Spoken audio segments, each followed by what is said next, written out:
भगवान विष्णु की उत्पत्ति का वर्णन हिंदू धर्म के विभिन्न ग्रंथों और पुराणों में किया गया है।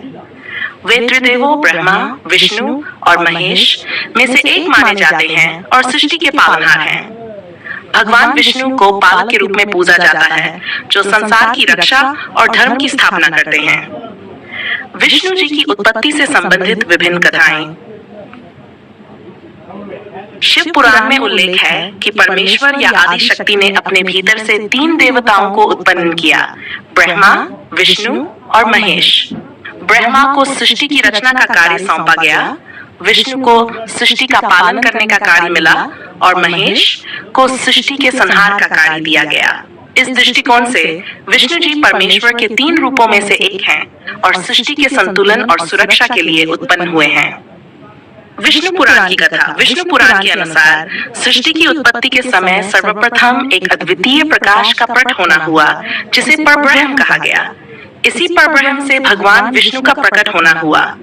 फिर भगवान विष्णु ने ही अपने शरीर से ब्रह्मा और शिव को उत्पन्न किया।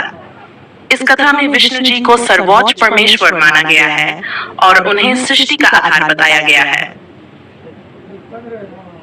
समुद्र से उत्पत्ति। एक अन्य कथा के अनुसार जब ब्रह्मांड का निर्माण होना था, तब सबसे पहले कछुए रूप में भगवान विष्णु का प्रकट होना हुआ। वे आदि जल में शयन मुद्रा में रहे और उनके नाभि से एक कमल का फूल उत्पन्न हुआ।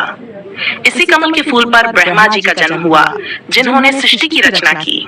इस कथा में विष्णु जी को आदि पुरुष कहा गया है, जो सृष्टि की रचना के समय उपस्थित थे और स्वयं को 3 रूपों में विभाजित किया, ब्रह्मा, विष्णु और शिव।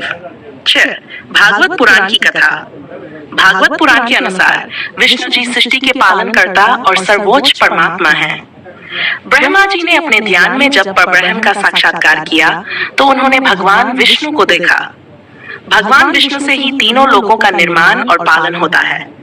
भागवत पुराण के अनुसार भगवान विष्णु अनंत है और सृष्टि का संचालन उनकी माया से होता है। उनकी शक्ति से ही संपूर्ण ब्रह्मांड का प्रबंधन होता है। भगवान विष्णु का प्रतीकात्मक महत्व। भगवान विष्णु की उत्पत्ति की कथाएं इस बात की ओर इशारा करती हैं कि वे अनंत शक्ति के रूप में संपूर्ण ब्रह्मांड की रक्षा, पालन और धर्म की स्थापना के लिए उपस्थित हैं।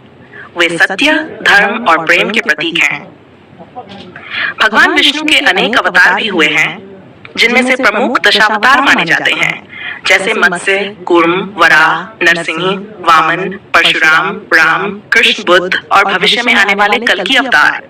इन अवतारों के माध्यम से विष्णु जी ने सृष्टि के संतुलन को बनाए रखने और धर्म की स्थापना का कार्य किया है।